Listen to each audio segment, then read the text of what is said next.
मंगलसूत्र की कीमत अगर नरेंद्र मोदी जी को मालूम होता तो आज जसोदाबेन जी की स्थिति ये नहीं होती। प्रधानमंत्री को क्या मालूम? प्रधानमंत्री आगे नाक न पीछे पका बगैर लगाम का खुद एक गधा, जो मन में आता है वो बोलते रहते हैं। प्रधानमंत्री पूरे देश में घूम घूम कर चुनावी सभा को संबोधित कर रहा और देश की जनता को बरगलाने का काम कर रहा। वो मणिपुर नहीं जा पा रहा, वो देश की पहलवान बेटियों को देखने नहीं आया, वो देश के किसानों को देखने नहीं गया, वो देश के युवाओं को देखने नहीं जाता। तो ये प्रधानमंत्री है या किसी व्यापारी का मदारी है? प्रधानमंत्री से कभी बेरोजगारी पर सवाल बोलते हुए नहीं उठाया देखा होगा, भाषण देते हुए कभी महिला सुरक्षा पर बात करते हुए नहीं देखा होगा। जो सपना टूटेगा इस बार सुपड़ा साफ है भाजपा का, और भाजपा के लोग इतने परेशान हैं और रातों की नींद हराम है, दिन का चैन हराम है कि वो गोबर को भी चमनप्राश समझकर खाए जा रहे, भ्रष्टाचारियों को भी सदाचारी बना रहे। प्रधानमंत्री 150 से 200 के बीच में सिमट रहे हैं, ये बात प्रधानमंत्री को भी पता है, पूरी भारतीय जनता पार्टी को पता है, इसलिए वो बेचैन है कि ये झूठ फरेबी है। ये मोदी नहीं, मदारी है, झूठ बोलने की उसको पैदाइशी बीमारी है, ये झूठ बोलता है। आदाब दोस्तों, मैं आपके साथ जफर सिद्दीकी। आप तरीके से लोकसभा के चुनाव के ऐलान होते ही तमाम पार्टियां तैयारी कर रही हैं, वहीं जगह जगह सभाएं हो रही है। सभाओं में प्रधानमंत्री ने एक भाषण दिया। प्रधानमंत्री ने कहा कि अब मंगलसूत्र पर नजर है इंडिया अलायंस की, अगर इनकी सरकार बनती है तो मंगलसूत्र तक छीन लिया जाएंगे। पूरा मुद्दे में सब आज मौजूद है पंकज श्रीवास्तव, जो किसी पहचान के मोहताज नहीं। पंकज जी, कैसे देख रहे हैं प्रधानमंत्री के बयान को? देखिए, प्रधानमंत्री दूसरों के बारे में नहीं कह रहे थे, प्रधानमंत्री खुद के बारे में कह रहे थे। अच्छा, प्रधानमंत्री क्या जाने मंगलसूत्र की कीमत? अगर प्रधानमंत्री नरेंद्र मोदी मंगलसूत्र की कीमत जाने होते तो जिस जसोदाबेन को 18 से 19 साल की उम्र में उन्होंने गले में मंगलसूत्र बांधा था, उस मंगलसूत्र की कीमत क्या है वो एक भारतीय नारी जसोदाबेन आज तक झेल रही है। न वो विधवा है, न सुहागन है, न कुमारी है। तो मंगलसूत्र की कीमत देश के प्रधानमंत्री नरेंद्र मोदी को क्या मालूम? प्रधानमंत्री को अगर चर्चा ही करनी थी तो प्रधानमंत्री को चर्चा करनी चाहिए 16 लाख करोड़ रुपए का, जिससे 20 वर्षों तक देश की आवाम को 400 रुपए में सिलेंडर मिल सकता था। उन 16 लाख करोड़ रुपए की बात करनी चाहिए, जिससे 16 करोड़ युवाओं को 1-1 लाख रुपया प्रतिदिन देकर देश के युवाओं को देश के निर्माण में, देश के विकास में भागीदार बनाना चाहिए और उस परिवार चाहिए। प्रधानमंत्री को उन 16 लाख करोड़ रुपए की चर्चा करनी चाहिए जिन्होंने अपने व्यापारिक मित्रों, जिन्होंने पार्टी फंड में चंदा दिया है, उनका कर्जा माफ कर उन्होंने जो देश को गर्त में ढकेला है। अगर किसानों के कर्जों को माफ किया होता तो आज 16 करोड़ से ज्यादा देश के किसान आज अपने पैर पर आत्मनिर्भर होते, अनगिनत आत्महत्याएं नहीं होती। प्रधानमंत्री जी अगर 16 करोड़ महिलाओं को अगर 1-1 लाख रुपया दिए होते तो आज उन 16 लाख करोड़ रुपयों में से देश का परिवार, 16 लाख करोड़ परिवार आज काफी विकास किया होता। प्रधानमंत्री को क्या मालूम? प्रधानमंत्री आगे नाक न पीछे पका बगैर लगाम का खुद एक गधा, जो मन में आता है वो बोलते रहते। तो प्रधानमंत्री को क्या मालूम? और आप मीडिया के लोग भी उस पर चर्चा नहीं करते। मंगलसूत्र की कीमत अगर नरेंद्र मोदी जी को मालूम होता तो आज जसोदाबेन जी की स्थिति ये नहीं होती। कह रहे इंडिया अलायंस के लोग जो है घुसपैठियों को सब कुछ दे देंगे अगर हम सत्ता में नहीं आए तो। पता ही नहीं चलता है। प्रधानमंत्री जी, अगर इंडिया अलायंस के लोग सरकार में ना होते तो एक चाय वाला का बेटा आज प्रधानमंत्री नहीं बन पाया होता। ये है इंडिया अलायंस की विजन। आप देखिए ना, सेबी ने क्या कहा है। सेबी के बारे में आप नहीं बोलते जी। क्यों नहीं बोलते? आप लोग सवाल नहीं पूछते। आप यही सवाल पूछे प्रधानमंत्री से, कभी बेरोजगारी पर सवाल बोलते हुए नहीं उठाया देखा होगा, भाषण देते हुए कभी महिला सुरक्षा पर बात करते हुए नहीं देखा होगा। जो प्रधानमंत्री पूरे देश में घूम घूम कर चुनावी सभा को संबोधित कर रहा और देश की जनता को बरगलाने का काम कर रहा, वो मणिपुर नहीं जा पा रहा, वो देश की पहलवान बेटियों को देखने नहीं आया, वो देश के किसानों को देखने नहीं गया, वो देश के युवाओं को देखने नहीं जाता। तो ये प्रधानमंत्री है या किसी व्यापारी का मदारी है? बताओ।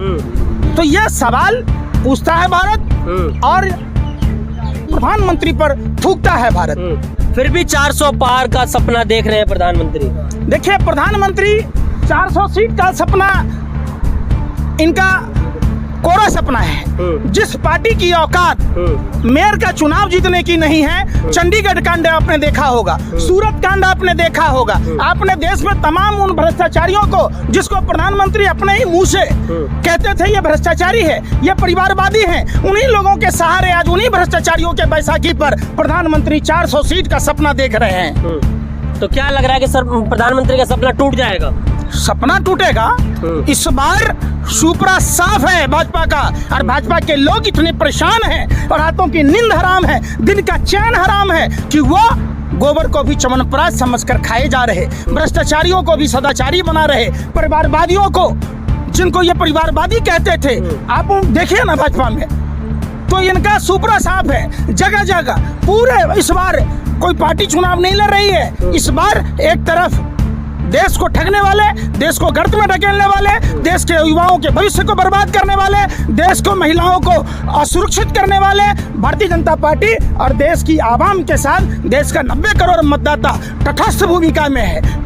देश का तमाम सिस्टम इंडिया अलायंस जो है, जो लोग ज्यादा बच्चे पैदा करते हैं उनके हाथ में दे देगा, प्रधानमंत्री कह रहे हैं। कैसी बात कर रहे हैं? अगर प्रधानमंत्री जी के पिताजी ज्यादा बच्चा पैदा नहीं किए होते, अगर 2 ही बच्चा पैदा किए होते, तो नरेंद्र मोदी प्रधानमंत्री होते क्या? उत्तर प्रदेश का ढोंगी अपराधनाथ मंत्री होता क्या? रवि किशन के पिताजी अगर ज्यादा बच्चे पैदा नहीं किए होते तो वो सांसद होता क्या? ये विचित्र बात देखिए, ये क्या है कि ये झूठ फरेबी है, ये मोदी नहीं मदारी है झूठ बोलने के, उसको पैदाइशी बीमारी है, ये झूठ बोलता है। प्रधानमंत्री आप सही शब्दों का प्रयोग, हमने कौन सा गलत शब्द कहा भाई? मदारी कह रहे हैं आप, कभी तो मदारी नहीं तो क्या है बताओ? कैसे नहीं मदारी है? आप पत्रकार हो? हाँ। अरे आप पत्रकार हो? मैं पत्रकार। आप जिस 16 लाख करोड़ रुपया जो व्यापारियों के माफ किए, जिनसे पार्टी फंड में चंदा लिया, उन 16 लाख करोड़ रुपया में देश के 16 करोड़ युवाओं को अगर 1-1 लाख रुपया दिया होता तो आज देश के 16 करोड़ युवा आप निर्भर होते। आप बताओ ना। आप जिस योगी की बात कर रहे हैं, योगी जी ने भी जो है अभी सभा को संबोधित करते हुए कहा कि इंडिया अलायंस के लोग जाएं, मुख्तार के कब्र पर फातिया लगाएं, कोई जरूरत नहीं चुनाव लड़ने की। जिन्ना के मजार पर जाए ना चादर चढ़ाने, इनके बाप दादा पुरखे जाते रहे हैं, आडवाणी जी जाते रहे हैं, ये क्या बात करते हैं? आप बताओ ना, बोलो ना भाजपाइयों को कि जिन्ना के मजार पर चादर चढ़ाने जाते हैं, नवाज शरीफ के यहाँ बिरयानी खाने जाते हैं, नवाज शरीफ से साल और साड़ी लाने जाते हैं, ये किसको बरगला रहे? आप बताओ किसको बरगला रहे हैं? ये तो देश के लोगों को आपने बेवकूफ समझ रखा है क्या? भारत ज्ञानियों की धरती है, भारत में आप हर गलियों में ज्ञानी हैं। अब काठ की हांडी दोबारा नहीं चलेगी, देश की आवाम ने समझ रखा है, देश सवाल पूछ रहा है और भाजपा पर थूक रहा है। तो क्या लग रहा है कि देश की इस बार कितने सीटों पर प्रधानमंत्री जो है वो अपना सपना पूरा कर पाएंगे? देखिए 200 सीट नहीं पार कर पाएंगे। प्रधानमंत्री 150 से 200 के बीच में सिमट रहे हैं, ये बात प्रधानमंत्री को भी पता है, पूरी भारतीय जनता पार्टी को पता है, इसलिए वो बेचैन है। लेकिन जहाँ जहाँ जनसभाएं हो रही है, भरमार भीड़ पहुंच रही है प्रधानमंत्री को देखने। भीड़ कैसे लाया जाता है आपको नहीं पता है? कैसे लाया? आप पत्रकार हो, बसों में भर भर कर लाने के बावजूद। लेकिन प्रधानमंत्री के जय जयकार मथुरा में था यार, जय जयकार किया जाता, सुन नहीं रहे आप? हमने मथुरा में देखा, अमित शाह की रैली थी, कुर्सियां खाली थी, लोग आ नहीं रहे, पूरा सरकारी तंत्र लगा हुआ था, पूरा उत्तर प्रदेश परिवहन निगम लगा हुआ था, पूरे वहाँ के 5 विधायक लगे हुए थे, फिर भी मैदान खाली था। आपको नहीं दिख रहा? आप बताओ, ट्रेनें भर भर कर लाने वाले लोग मैदान नहीं भर पाए, एक छोटा सा मैदान। तो अब ये बरगलाओ मत, आप सरकार से सवाल पूछो।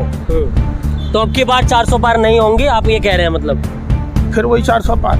36 में से 8 वोट बेईमानी करके तो एक मेयर का चुनाव जीतने की कोशिश की थी चंडीगढ़ में। जो प्रधानमंत्री जी 400 सीट की संख्या गिन लिए, ये संख्या नहीं गिन पाए कि वो कौन सी कार में 300 किलो RDX था, 50 किलो जेलेटिन था, जिससे पुलवामा की घटना हुई। क्या वो नहीं गिन पाए? जब सत्ता में कांग्रेस नहीं सुन रही थी, आज वो भी नहीं सुन रहे। अरे सुन ही नहीं रहे ना।